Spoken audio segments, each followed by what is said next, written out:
Hurry up, I'm a busy engine, puffed Henry. Goods arrived night and day at the docks. Sometimes Henry and the other engines work so hard that their axles ache. Sir Topham Hatt brought in a new engine to help with the heavy workload. He was long and he had 10 drive wheels. He looked very strong. This is Murdoch. He's going to be pulling freight on the main line. Ahoy, Murdoch! Shouted Salty. Welcome, Murdoch, called Harvey. You're the biggest engine I've ever seen, cried Thomas. You're a chatty lot, Murdoch said quietly. Soon Murdoch was coupled to a long, long line of heavy freight cars. His boiler strained, his wheels started to turn, and the mighty engine chuffed away. Murdoch longed for some peace and quiet.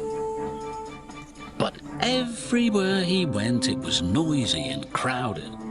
At the end of the day, Murdoch was looking forward to a good night's rest. But Salty and Harvey were full of questions.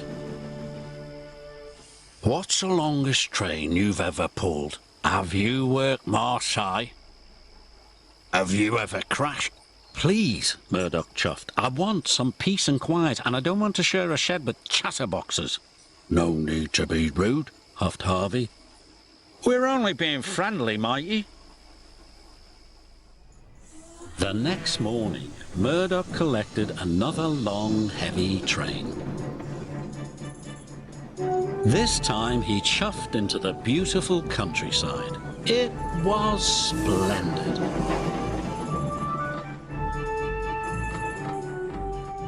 At last he had some peace and quiet.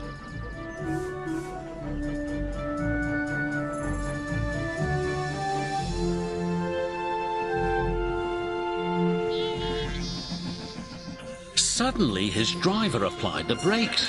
There were sheep on the tracks. The sheep escaped from that field, said the driver, through that broken fence. They tried to chase the sheep back. First this way, and then that way.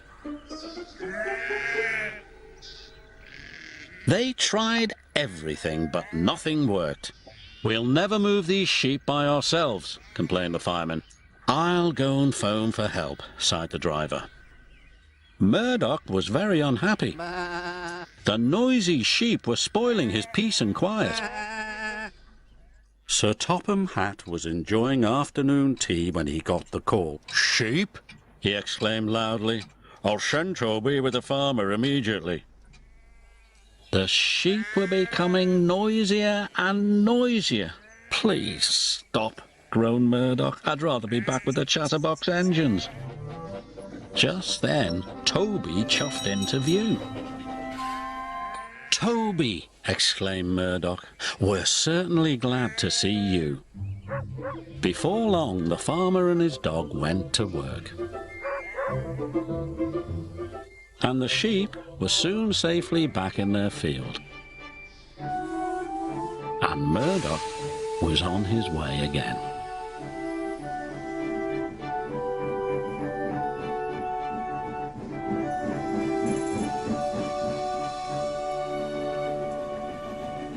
That evening, Murdoch parked between Harvey and Salty, but Murdoch spoke first.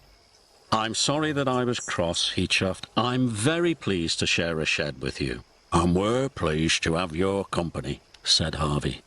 Aye, we are, added Salty. It reminds me of a story. Murdoch smiled. The sound of bar, bar, bar would have kept him awake, but a Salty story would send him happily to sleep.